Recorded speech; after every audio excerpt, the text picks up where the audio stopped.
এখনো পর্যন্ত আমি রান্না করিনি। আজকে ভাবছি কি রান্না করব, কারণ একটু দেখি চিকেন স্টু বানাতে হবে। আর আমার হাজব্যান্ড আবার চিকেন স্টু খেতে একদম পছন্দ করে না। আর এই জনে জনে খাবার বানাতে না আমার কী বিরক্তই লাগে। কী করব, ওনার একরকম খাবার, আমার একরকম,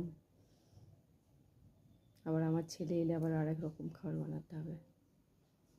ছেলেও আমার সবসময় ওই একই টাইপের খাবার খেতে চায় না।